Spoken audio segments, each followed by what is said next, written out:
Marcos capítulo 14. O plano para tirar a vida de Jesus. Dali a 2 dias era a Páscoa e a festa dos pães asmos. E os principais sacerdotes e os escribas procuravam como o prenderiam, a traição, e o matariam. Pois diziam, não durante a festa, para que não haja tumulto entre o povo. Jesus ungido em Betânia. Estando ele em Betânia reclinado à mesa, em casa de Simão o leproso, veio uma mulher trazendo um vaso de alabastro com preciosíssimo perfume de nardo puro. E quebrando o alabastro, derramou o bálsamo sobre a cabeça de Jesus. Indignaram-se alguns entre si e diziam, para que este desperdício de bálsamo? Porque este perfume poderia ser vendido por mais de 300 denários e dar-se aos pobres. E murmuravam contra ela. Mas Jesus disse, deixai-a, por que a molestais? Ela praticou boa ação para comigo, porque os pobres sempre os tendes convosco, e quando quiserdes, podeis fazer-lhes bem, mas a mim nem sempre me tendes. Ela fez o que pôde, antecipou-se a ungir-me para a sepultura. Em verdade vos digo, onde for pregado em todo o mundo o Evangelho, será também contado o que ela fez para a memória sua. O pacto da traição. E Judas Iscariotes, um dos 12, foi ter com os principais sacerdotes, para lhes entregar Jesus. Eles, ouvindo-o, alegraram-se e lhe prometeram dinheiro. Nesse meio tempo buscava ele uma boa ocasião para o entregar. Os discípulos preparam a Páscoa. E no primeiro dia da festa dos pães asmos, quando se fazia o sacrifício do cordeiro pascal, disseram-lhe seus discípulos, onde queres que vamos fazer os preparativos para comeres a Páscoa? Então enviou 2 dos seus discípulos, dizendo-lhes, ide à cidade e vos sairá ao encontro um homem trazendo um cântaro de água. Segui-o e dizei ao dono da casa onde ele entrar, que o mestre pergunta, onde é o meu aposento, no qual hei de comer a Páscoa com os meus discípulos? E ele vos mostrará um espaçoso cenáculo mobilado e pronto. Ali fazei os preparativos. Saíram, pois, os discípulos, foram à cidade e, achando tudo como Jesus lhes tinha dito, prepararam a Páscoa. O traidor é indicado. Ao cair da tarde foi com os 12. Quando estavam à mesa e comiam, disse Jesus, em verdade vos digo que um dentre vós, o que come comigo, me trairá. E eles começaram a entristecer-se e a dizer-lhe, um após outro, porventura sou eu? Respondeu-lhes, é um dos 12, o que mete comigo a mão no prato. Pois o Filho do Homem vai, como está escrito a seu respeito, mas ai daquele por intermédio de quem o Filho do Homem está sendo traído. Melhor lhe fora não haver nascido. A ceia do Senhor.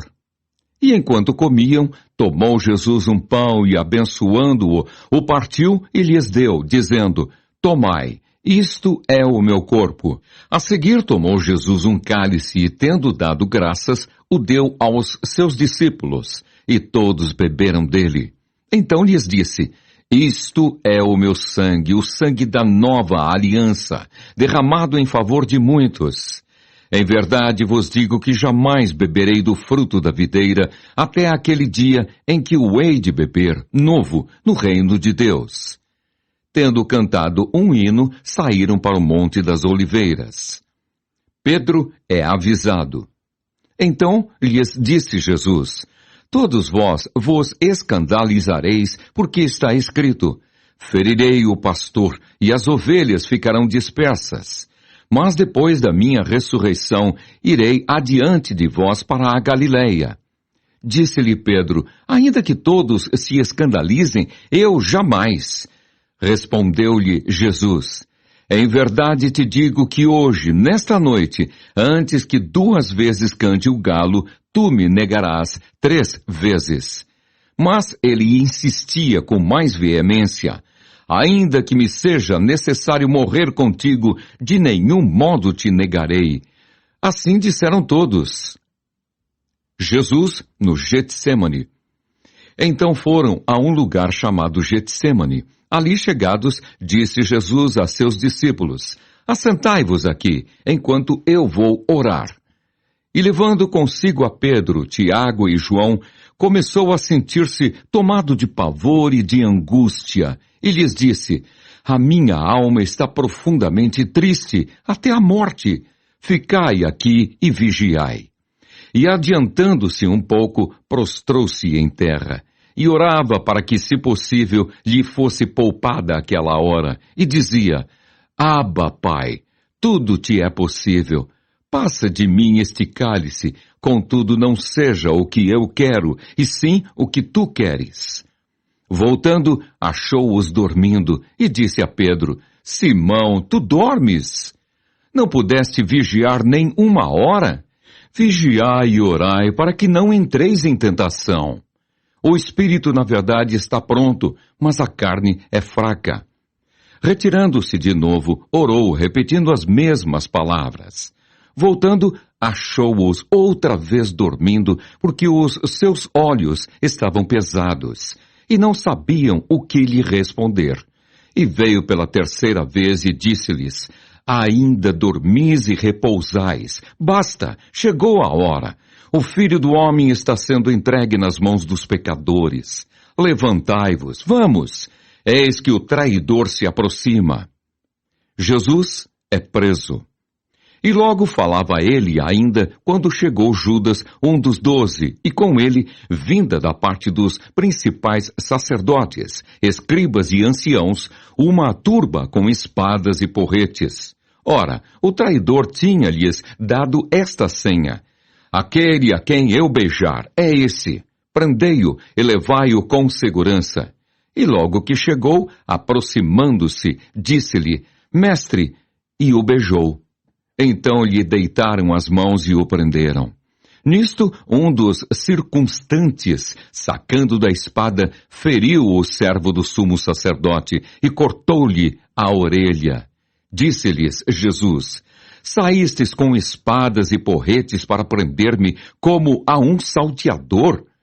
Todos os dias eu estava convosco no templo, ensinando, e não me prendestes. Contudo, é para que se cumpram as Escrituras. Então, deixando-o, todos fugiram. Jesus, seguido por um jovem. Seguia-o um jovem coberto unicamente com um lençol, e lançaram-lhe a mão. Mas ele, largando o lençol, fugiu desnudo. Jesus perante o sinédrio. E levaram Jesus ao sumo sacerdote, e reuniram-se todos os principais sacerdotes, os anciãos e os escribas. Pedro seguira-o de longe até ao interior do pátio do sumo sacerdote, e estava assentado entre os serventuários, aquentando-se ao fogo. E os principais sacerdotes e todo o sinédrio procuravam algum testemunho contra Jesus para o condenar à morte, e não achavam. Pois muitos testemunhavam falsamente contra Jesus, mas os depoimentos não eram coerentes. E levantando-se alguns, testificavam falsamente, dizendo: Nós o ouvimos declarar: Eu destruirei este santuário edificado por mãos humanas, e em 3 dias construirei outro, não por mãos humanas. Nem assim o testemunho deles era coerente. Levantando-se o sumo sacerdote no meio, perguntou a Jesus: Nada respondes ao que estes depõem contra ti? Ele, porém, guardou silêncio e nada respondeu. Tornou a interrogá-lo o sumo sacerdote e lhe disse: És tu o Cristo, o Filho do Deus bendito? Jesus respondeu: Eu sou. E vereis o Filho do Homem assentado à direita do Todo-Poderoso e vindo com as nuvens do céu. Então o sumo sacerdote rasgou as suas vestes e disse: Que mais necessidade temos de testemunhas? Ouvistes a blasfêmia, que vos parece? E todos o julgaram réu de morte. puseram-se alguns a cuspir nele, a cobrir-lhe o rosto, a dar-lhe murros e a dizer-lhe: profetiza! E os guardas o tomaram a bofetadas. Pedro nega a Jesus. Estando Pedro embaixo no pátio, veio uma das criadas do sumo sacerdote, e vendo a Pedro que se aquentava, fixou-o e disse: tu também estavas com Jesus, o Nazareno. Mas ele o negou, dizendo: não o conheço, nem compreendo o que dizes. E saiu para o alpendre. E o galo cantou. E a criada, vendo-o, tornou a dizer aos circunstantes: este é um deles. Mas ele outra vez o negou. E pouco depois, os que ali estavam disseram a Pedro: verdadeiramente és um deles, porque também tu és galileu.